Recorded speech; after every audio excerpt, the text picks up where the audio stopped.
Oscar awards film ఇండస్ట్రీలో hero దగ్గర నుంచి చిన్న టెక్నీషియన్ వరకు ప్రతి ఒక్కరు కళ్ళకనే అతి పెద్ద అవార్డు. ప్రపంచంలోనే ప్రతిష్టాత్మక అవార్డ్స్లో ఒకటి. సో ఈసారి ఆస్కార్ అవార్డ్స్కి 97వ అకాడమీ నామినేషన్స్ అయితే ప్రారంభించింది. ఈ ప్రారంభించిన అకాడమీ అవార్డ్స్లో తొలిసారి ఇండియా నుంచి ఈ ఫిలిమ్స్ ఉంటాయని ఎవరు ఎక్స్పెక్ట్ చేస్తుంటారు. భారీ హిట్ అయిన సినిమాలు వీటన్నిటిని ఆస్కార్ అవార్డ్స్కి వెళ్తూ ఉంటాయి, ఆస్కార్ నామినేషన్స్లో ఉంటాయి. అట్లీస్ట్ అవార్డు గెలుచుకున్నా గెలుచుకోకపోయినా కానీ ఆస్కార్ వరకు మన తెలుగు సినిమా వెళ్ళింది, లేదంటే మన ఇండియన్ సినిమా వెళ్ళింది అని మనం చెప్పుకుంటాం. కానీ ఇప్పుడు నేను చెప్పబోయే రెండు సినిమాలు అసలు ఆస్కార్ రేస్లోకి రెండు సినిమాలు ఎలా ఎంటర్ అయినాయి, అసలు ఈ రెండు సినిమాలకి అంత సీన్ ఉందా అని చెప్పేసి మనం అనుకుంటాం.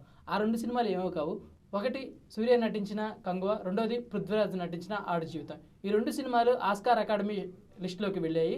అయితే ఈ లిస్ట్ని రేపటి నుంచి షార్ట్ లిస్ట్ చేయడం జరుగుతుంది. 8వ తారీఖు నుంచి 12వ తారీఖు వరకు ఈ లిస్ట్ అయితే షార్ట్ లిస్ట్ అవుతుంది. షార్ట్ లిస్ట్ అయిన తర్వాత ఆస్కార్ నామినేషన్స్లోకి వెళ్ళడం అయితే జరుగుతూ ఉంటుంది. అయితే ఎవరు ఎక్స్పెక్ట్ చేసి ఉండరు, ముఖ్యంగా ఇండియన్ మూవీస్ నుంచి కంగువ అనే మూవీ ఆస్కార్లోకి వెళ్తుంది, ఆస్కార్ రేస్లో వీళ్ళు పోటీ పడతారని ఎవరు ఊహించుంటారు. అంటే సినిమా మాత్రం విజువల్ ఎఫెక్ట్ పరంగా బాగా తీసినా కానీ ఫ్యాన్స్ని విశేషంగా ఆకట్టుకోలేకపోయింది.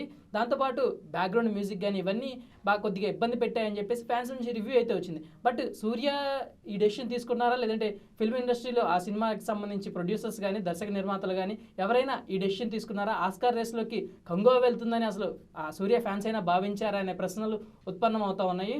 వీటితో పాటుగా ఇండియా నుంచి సంతోషం అనే మూవీ కూడా నామినేషన్స్లోకి వెళ్ళింది. దీంతో పాటుగా మలయాళం నుంచి all we imagine as light movie, దాంతోపాటుగా స్వాతంత్ర వీర సావర్కర్, ఈ 5 సినిమాలు ఇండియా నుంచి ఫస్ట్ అకాడమీ లిస్ట్లోకి వెళ్ళాయి. వీటిని రేపటి నుంచి షార్ట్ లిస్ట్ చేయబోతున్నారు. షార్ట్ లిస్ట్ అయిన తర్వాత ఏవైతే నామినేషన్స్ రేసులు నిలబడతాయో వాటిని చూసి మనం ప్రైడ్గా ఫీల్ అవసరం ఉంది. ఎందుకంటే ఈ 5 సినిమాల్లో ఒక్క సినిమా అయినా నామినేషన్స్ లిస్టులో నిలబడిందంటే ఖచ్చితంగా అది ఇండియా సినిమాకి సంబంధించి ఒక ప్రైడ్ మూమెంట్ కానీ చెప్పుకోవచ్చు. ఎందుకంటే ఆస్కార్ అనేది నిజంగా మనం తీసుకునే రివ్యూని వాళ్ళు కన్సిడర్ చేయరు. ఎందుకంటే ఏ ఆస్పెక్ట్లో బాగుంది, ప్రజెంటేషన్ బాగుందా, విజువల్ ఎఫెక్ట్ బాగుందా, లేదంటే బ్యాక్గ్రౌండ్ మ్యూజిక్ బాగుందా, ఆర్ఆర్ బాగుందా, మనం చేసే రివ్యూకి మనం ఇచ్చే రివ్యూకి ఆస్కార్ పర్స్పెక్టివ్లో చూసే రివ్యూకి చాలా వ్యత్యాసం ఉంటుంది. అందుకే చాలా సినిమాలు, చాలా డాక్యుమెంటరీలు ఆస్కార్ అవార్డ్స్ అందుకున్నాయి. సో ఈ నేపథ్యంలో ఈ 5 సినిమాల్లో దేనికైనా ఆస్కార్ నామినేషన్స్ని దాటి అవార్డు గెలిచే అవకాశం ఉందని చూడాలి. గతంలో కూడా మనం చూసుకున్నాము, RRRకి సంబంధించి ఆస్కార్ అవార్డు వచ్చింది.